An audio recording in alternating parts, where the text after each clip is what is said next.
Thanks for staying with TVC News. International Customs Day is celebrated in January 26 every year.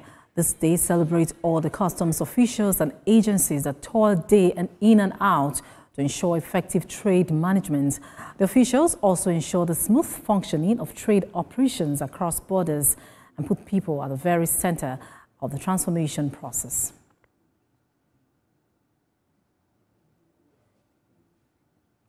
For more on this development, Assistant Comptroller General to Strategic Research and Policy, Dera Nnadi, joins me from our Abuja studio.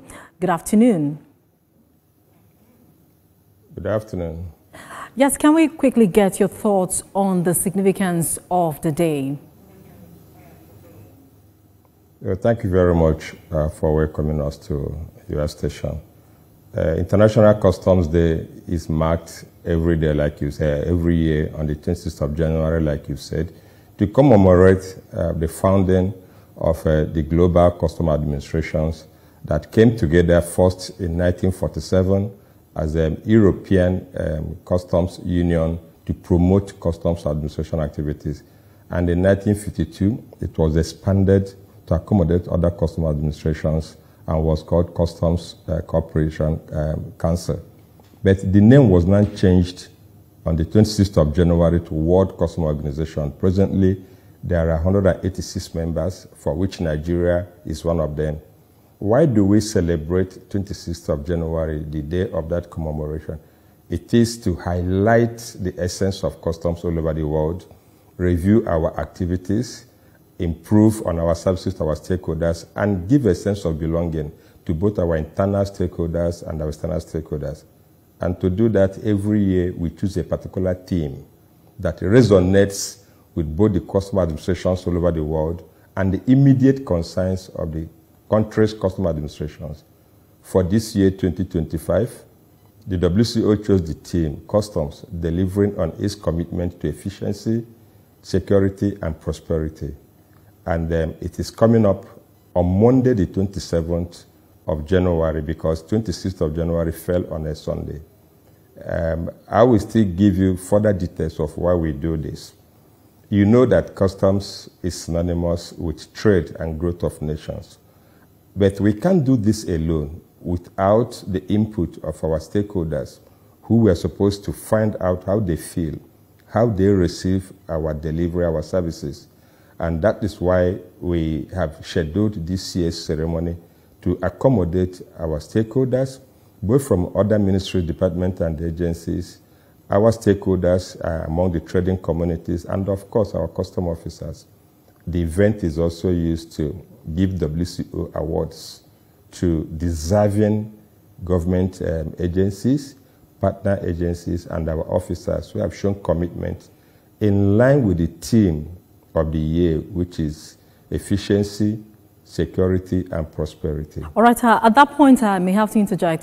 Talking about security and the activities of Nigerian Customs Service, how far has the Customs Service gone in the fight against issues like drug trafficking, arms smuggling, and other trans-border criminal activities? Let's talk about your success story so far.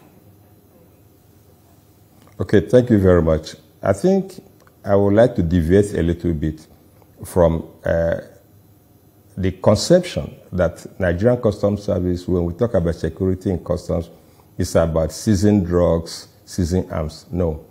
It goes beyond that to accommodate the security of our supply chain. The activities of customs through efficient service delivery promotes national security. It's not just about the seizure of drugs and arms and other illicit substances. If we create an enabling environment for the economy to thrive, we are creating opportunity for employment. We are removing people from the streets who will ordinarily be unemployed and constitute tools in the hands of criminals who will recruit them.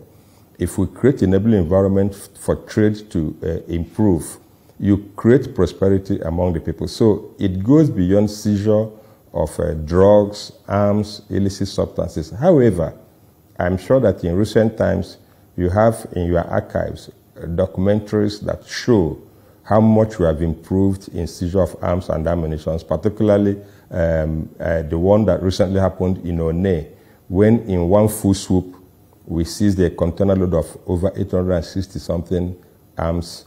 And this also is replicated in other commands like in Int'l.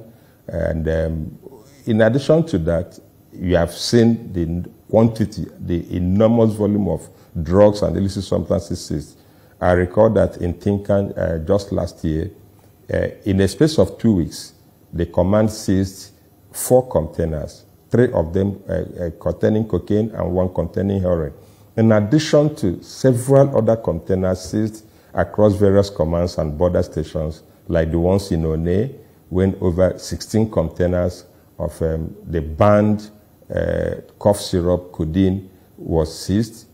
In addition to other illicit substances like loud, that is the synthetic Indian hemp that has now become the vogue of some people and is being imported in large quantities.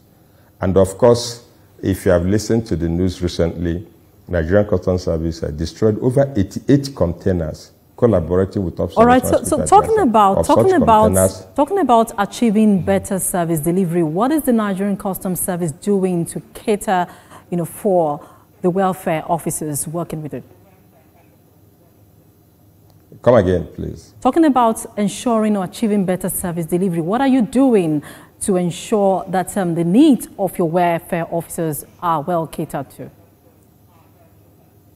Okay, thank you very much. The issue of welfare will always resonate when it comes to the well-being of custom officers. But when we talk of customs officers' welfare, we also want to extend it to our stakeholders. We can't do it alone.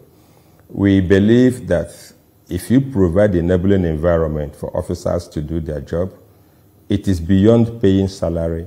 It is beyond adding more money to their take-home.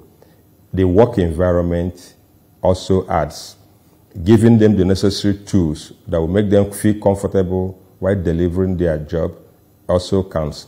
And that is why in Nigerian Customs Service, we prioritize the issue of capacity building of our officers.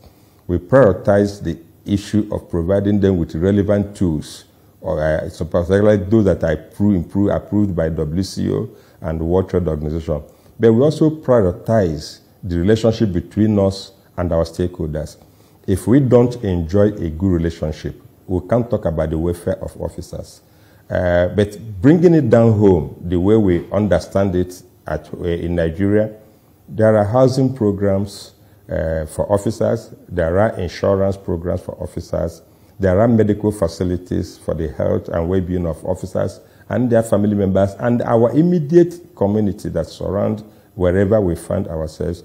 We are involved in corporate social responsibility that extends just not for custom officers, but also to our immediate all right, I'm afraid we have to leave it there at this point. Thanks indeed for sharing your thoughts with us at this time.